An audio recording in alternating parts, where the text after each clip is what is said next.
മാന്യപ്രേക്ഷകർക്ക് നമസ്കാരം. ഇസ്രായേലും ഹമാസുമായി ബന്ധപ്പെട്ട് വളരെ പ്രധാനപ്പെട്ട ഒരു വാർത്തയാണ് അന്താരാഷ്ട്ര മാധ്യമങ്ങളിലൂടെ പുറത്തു വന്നിട്ടുള്ളത്. ഐക്യരാഷ്ട്രസഭയുടെ റിപ്പോർട്ടാണ് പുറത്തു വന്നിട്ടുള്ളത്. എന്നിട്ട് പോലും നമ്മുടെ കേരളത്തിലെ ഒരു പ്രമുഖ മാധ്യമവും ഈ ഒരു സമയം വരെ അതുമായി ബന്ധപ്പെട്ട ഒരു പെട്ടിക്കോള വാർത്ത പോലും കൊടുത്തിട്ടില്ല. അതേസമയം ഓരോ മലയാളിയും ഒന്ന് ചിന്തിച്ചു നോക്കൂ. ഏതെങ്കിലും ഒരു ഹമാസ് ഭീകരൻ ഇല്ലാതെയായാൽ ആ ഭീകരന് ഈ പ്രസിന്റെ പട്ടം കൊടുത്ത്, ഹോസ്പിറ്റലിലെ ഡോക്ടറിന്റെ പട്ടം കൊടുത്ത്, നെയ്സിന്റെ പട്ടം കൊടുത്ത് ഹമാസ് ഭീകരനെ വെളുപ്പിച്ച് ഹമാസിന് വേണ്ടി യജ്ജാതി ഇരവാദം ഇവിടെ നടത്തി ആഴ്ചകളോളം ഇവിടെ വാർത്ത കൊടുക്കില്ലേ? പ്രത്യേകിച്ച് ഐക്യരാഷ്ട്ര സഭയൊക്കെ ഇസ്രായേലിനെതിരെ എന്തെങ്കിലും ഒന്ന് പറഞ്ഞാൽ എന്തൊരു ആവേശത്തിലാ ഐക്യരാഷ്ട്രസഭ, UN അങ്ങനെ പറഞ്ഞു ഇസ്രായേലിനെതിരെ എന്നൊക്കെ പറഞ്ഞു. ഇവിടെ എത്ര ആവേശത്തിൽ ഇവിടെ വാർത്തകൾ നമ്മുടെ മാധ്യമങ്ങൾ കൊടുക്കോ. അവരൊന്നും ഇപ്പം മിണ്ടുന്നില്ല.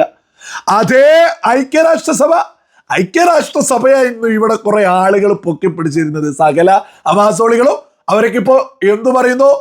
ഐക്യരാഷ്ട്രസഭ ഹമാസ് എന്ന ഭീകര സംഘടനക്കെതിരെ 249 കേസ് അന്വേഷണം നടത്തിയെന്നൊരു റിപ്പോർട്ടാണ് പുറത്തു വന്നത്. ഇത് കേൾക്കുമ്പോൾ സ്വാഭാവികമായിട്ടും മലയാളികൾ ചിന്തിക്കും, അല്ല, ഹമാസ് എന്ന ഭീകര സംഘടന ഇസ്രായേലിനെതിരെ വെറും 249 കേസേ ഉള്ളൂ എന്നൊക്കെ. ഒക്ടോബർ 7 2023 ഒക്ടോബർ 7 ഹമാസ് എന്ന ഭീകര സംഘടന ഇസ്രായേലിലേക്ക് കടന്നു കയറിയതിനെ കുറിച്ചുള്ള അന്വേഷണമല്ല, ഇസ്രായേലിലേക്ക് ഹമാസ് എന്ന ഭീകര സംഘടന കടന്നു കയറി ആക്രമണം നടത്തിയ ഒരു കേസല്ല. മറിച്ചെന്താ, ഹമാസ് എന്ന ഭീകര സംഘടന പലസ്തീനിയൻ ജനതക്കെതിരെ ആക്രമണം നടത്തിയതുമായി ബന്ധപ്പെട്ട് 249 കേസാ ഈ ഐക്യരാഷ്ട്രസഭ അന്വേഷണം നടത്തി അതിന്റെ റിപ്പോർട്ട് ഇപ്പൊ പുറത്തുവിട്ടിട്ടുണ്ട്. ആ റിപ്പോർട്ടിൽ കൃത്യമായിട്ട് പറയുന്നു, 108 പലസ്തീനികളെ ഹമാസ് എന്ന ഭീകര സംഘടന ഇല്ലാതെയാക്കി. നമ്മൾ പ്രത്യേകം ഓർക്കേണ്ടതാണ്, ഇവിടെ ഒരുപാട് ഹമാസോളികൾ നിരന്തരം പറയാറുണ്ട്, ഹമാസിനെന്തോ കോടതിയുണ്ട്, ഹമാസിനെന്തോ മലമറയ്ക്കലുണ്ട്, ഹമാസ് എന്തോ മത്സരിക്കലുണ്ട് എന്നൊക്കെ. ആ മരമൊണ്ണകൾ ഉൾപ്പെടെ മനസ്സിലാക്കുക. ഐക്യരാഷ്ട്രസഭ റിപ്പോർട്ട് പുറത്തിറക്കിയാൽ കൃത്യമായിട്ട് പറയുന്നുണ്ട്, ഹമാസ് എന്ന ഭീകര സംഘടനയുടെ ഭീകരർ, അതായത് ഹമാസികൾ ആക്രമണം നടത്തിയ പലസ്തീനികളെ ആക്രമണം നടത്തിയിട്ട് 108 ആളുകളെ കൊലപ്പെടുത്തിയിട്ടുണ്ട്. 249 ആക്രമണ കേസുകളാ UN കമ്മീഷൻ ഇപ്പൊ ലേറ്റസ്റ്റ് ആയിട്ട് അന്വേഷണം നടത്തി റിപ്പോർട്ട് പുറത്തുവിട്ടിട്ടുള്ളത്. അപ്പൊ ഇതൊക്കെയായി ബന്ധപ്പെട്ട് നമ്മുടെ കേരളത്തിലെ ഇന്ന് കേരളം ഭരിക്കുന്ന പ്രധാനപ്പെട്ട മതവർഗീയ പാർട്ടിയായിട്ടുള്ള മുസ്ലിം ലീഗിനോട് ചില ചോദ്യങ്ങൾ ചോദിക്കാനുണ്ട്. അല്ല, ഈ മുസ്ലിം ലീഗല്ലേ നമ്മുടെ കോഴിക്കോട്ട് അങ്ങാടിയിൽ ലോകത്തിലെ തന്നെ ഏറ്റവും വലിയ ഹമാസ് അനുകൂല പ്രകടനം നടത്തിയത്?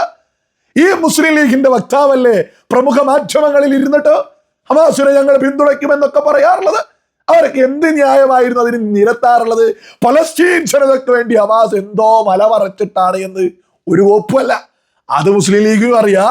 ഇവിടെ പിന്തുണയ്ക്കുന്ന സകല തീവ്ര ചിന്താഗതിക്കാരായിട്ടുള്ള ദുരാപ്പികളായിട്ടുള്ള സകല ജിഹാദികൾക്കും അറിയാം. അത് ഈ പറയുന്ന പലസ്തീനിനെയൊന്നും അല്ല, പലസ്തീൻ ജനതയൊന്നും പിന്തുണയ്ക്കാനൊന്നും അല്ല ഹമാസ് രംഗത്ത് എന്നുള്ളത് ഇവിടെ ബോധമുള്ള എല്ലാ ആളുകൾക്കറിയാം. പറയുന്ന മുസ്ലിം ലീഗ് നേതാക്കന്മാർക്കറിയാം, പ്രവർത്തകർക്കറിയാം, അതേപോലെ തീവ്ര ചിന്താഗതിക്കാരായിട്ടുള്ള സുഡാപ്പികൾക്കറിയാം, ജിഹാദികൾക്കറിയാം, സകലർക്കും അറിയാം. എന്നിട്ടും അവര് ഹമാസിനെ പിന്തുണയ്ക്കുക. ഇപ്പൊ കൃത്യമായിട്ട് ഇവരൊക്കെ തന്നെ പൊക്കിപ്പിടിച്ച ഐക്യരാഷ്ട്രസഭ തന്നെ പുറത്തുവിട്ടില്ല റിപ്പോർട്ട്.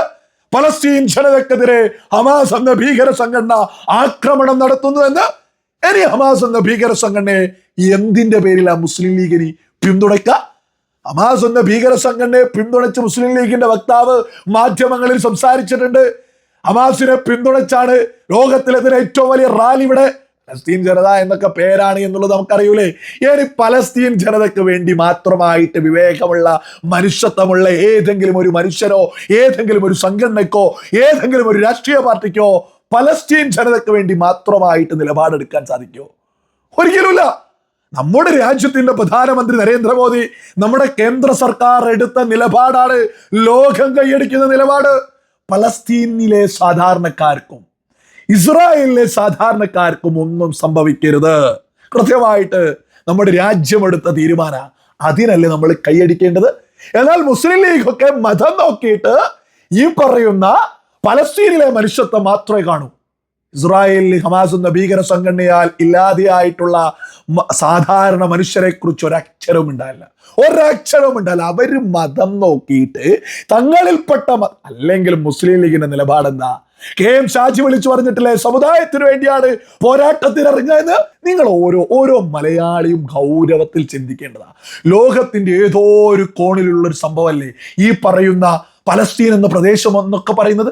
എന്തിനാണ് ആ പലസ്തീൻ എന്ന പ്രദേശത്തിന് വേണ്ടി നമ്മുടെ തെരുവോരങ്ങളിൽ മതങ്ങളെ പോലും ഭിന്നിപ്പിക്കുന്ന തരത്തിൽ കൊടിയുയർത്തുന്നത്?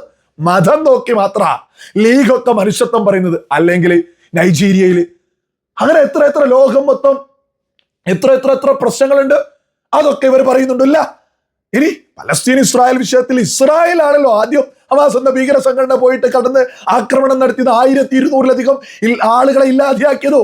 ആ 1200 ആളുകൾക്ക് വേണ്ടിയിട്ട് ഇവിടെ എന്തെങ്കിലും ഒരു മെഴുകുതിരിയെങ്കിലും ഈ പറയുന്ന ലീഗ് കത്തിച്ചിട്ടുണ്ടോ? ഇല്ല. അത് പിന്നെ നിലവിളക്കിന് അവരെതിരാണല്ലോ, അത് വേറൊരു കാര്യം. സകല മലയാളികളും തിരിച്ചറിയും, ലീഗൊക്കെ ഒരു ഒന്നാന്തരം വർഗീയ പാർട്ടിയാണ്. ഐക്യരാഷ്ട്രസഭയെ പൊക്കിപ്പിടിച്ച് നടക്കുകയായിരുന്നു. ഐക്യരാഷ്ട്രസഭ എന്തോ ഇസ്രായേലിനെ പറയുന്നു എന്ന് പറഞ്ഞ് ഇതേ ഐക്യരാഷ്ട്രസഭയാ പറയുന്നത് ഹമാസ് എന്ന ഭീകര സംഘടന പലസ്തീനിയൻ ജനതക്കെതിരെ നിരവധി ആക്രമണങ്ങൾ നടത്തി. അതുമായി ബന്ധപ്പെട്ട് ഞങ്ങൾ 249 കേസുകളുടെ അന്വേഷണം നടത്തി. അതിൽ 108 പലസ്തീനികളെ ഹമാസ് എന്ന ഭീകര സംഘടന ഇല്ലാതെയാക്കി. സകല വിവേകമുള്ള മലയാളികളും തിരിച്ചറിയണോ, ഹമാസ് എന്ന ഭീകര സംഘടനയൊക്കെ പിന്തുണയ്ക്കുന്നത് ആരോ അവർ നമ്മുടെ രാജ്യത്തിന് അപകട. ഹമാസ് എന്ന ഭീകര സംഘടനയുടെ മുൻ മേധാവി ഖാലിദ് മിസ്അലിനെ കൊണ്ട് നമ്മുടെ മലപ്പുറത്ത് ഓൺലൈനായിട്ട് സംസാരിപ്പിച്ചിട്ടുണ്ട്. ജമാഅത്തെ ഇസ്ലാമി ലോകത്തിലെ തന്നെ ഏറ്റവും വലിയ ഹമാസ് അനുകൂല പ്രകടനം മുസ്ലിം ലീഗ് നടത്തിയിട്ടുണ്ട്. ഇവർക്ക് എന്തിനാണ് നമ്മുടെ നാടിന്റെ സമാധാനം തകർക്കുന്നത്? ലളിതമായ ചോദ്യം. നമ്മുടെ നാടിന്റെ സമാധാനം എന്തിനാണ് ഇവിടെ മുസ്ലിം ലീഗും ഈ പറയുന്ന ഇവരൊക്കെ എതിർക്കുന്നത്? എവിടെ അവരൊക്കെ? ഐക്യരാഷ്ട്രസഭ ഹമാസിനെതിരെ കൃത്യമായ റിപ്പോർട്ട് ഇറക്കിയത് കൊണ്ടാ ഈ ചോദ്യമായിട്ട് നമ്മളെത്തുന്നത്. ആണത്തമുണ്ടെങ്കിൽ, ഈ പറയുന്ന മനുഷ്യത്വമുണ്ടെങ്കിൽ സകല മലയാളികളും കൃത്യമായിട്ട് മുസ്ലിം ലീഗിനോട് ചോദിക്കേണ്ടതാ. മനുഷ്യത്വമുണ്ടെങ്കിൽ നിങ്ങൾ ഹമാസ് എന്ന ഭീകര സംഘടനയെ ഒന്ന് തള്ളി പറയൂ. സാധിക്കോ? നിങ്ങൾക്ക് പലസ്തീനിലും ഇസ്രായേലിലും ഒരേപോലെ സാധാരണക്കാരുണ്ട് എന്ന് പറയാൻ സാധിക്കോ? അത് ഈ രാജ്യത്തെ കേന്ദ്ര സർക്കാരിന് പറയാൻ സാധിക്കൂ? ഇതൊക്കെ സകല മലയാളികളും തിരിച്ചറിയേണ്ടത്. ഐക്യരാഷ്ട്രസഭ ഹമാസ് എന്ന ഭീകര സംഘടനയ്ക്കെതിരെ വലിയ റിപ്പോർട്ട് ഇറക്കിയിട്ട് നമ്മുടെ കേരളത്തിലെ പ്രമുഖ മാധ്യമങ്ങൾ അത് കണ്ടിട്ട് പോലുമില്ല. ഇത്തരത്തിലൊക്കെയാണ് നമ്മുടെ മാധ്യമങ്ങൾക്ക് പോലും കൃത്യമായ അജണ്ട ഉണ്ട് എന്ന് നമ്മളൊക്കെ തന്നെ തിരിച്ചറിയേണ്ടത്. സകല മലയാളികളും തിരിച്ചറിയാം, സകലരും തിരിച്ചറിയാം. മനുഷ്യത്വമുള്ള നമ്മളൊക്കെ തന്നെ, നമ്മുടെ കേന്ദ്ര സർക്കാർ, നമ്മുടെ രാജ്യമൊക്കെ തന്നെ ഉയർത്തിപ്പിടിക്കുന്നത് പലസ്തീനിലും ഇസ്രായേലിലും സമാധാനം ഉണ്ടാവണം, സാധാരണക്കാർക്കൊന്നും സംഭവിക്കരുത്, നമുക്ക് രണ്ടുപേർക്കും ഒരുപോലെ മനുഷ്യത്വം ഉയർത്തിപ്പിടിക്കാം. എന്നാൽ ഹമാസ് എന്ന ഭീകര സംഘടന, ഹിസ്ബുള്ള എന്ന ഭീകര സംഘടന, ഹൂത്തി എന്ന ഭീകര സംഘടന, ഇറാനിലും ഇറാഖിലും പരന്നു കിടക്കുന്ന ഇവരെ പോലെയുള്ള ഭീകര സംഘടനകൾ, ഇതൊക്കെ ഇല്ലാതെ ആയാലേ ലോകത്ത് സമാധാനം ഉണ്ടാവൂ എന്ന് വിശ്വസിക്കുന്നവർ നമ്മുടെ നാട്ടിലും ഒരുപാട് ഉണ്ടായാലേ നമ്മുടെ നാട്ടിലും സമാധാനം ഉണ്ടാവൂ എന്നുള്ളതും സകല ആളുകളും തിരിച്ചറിയുക.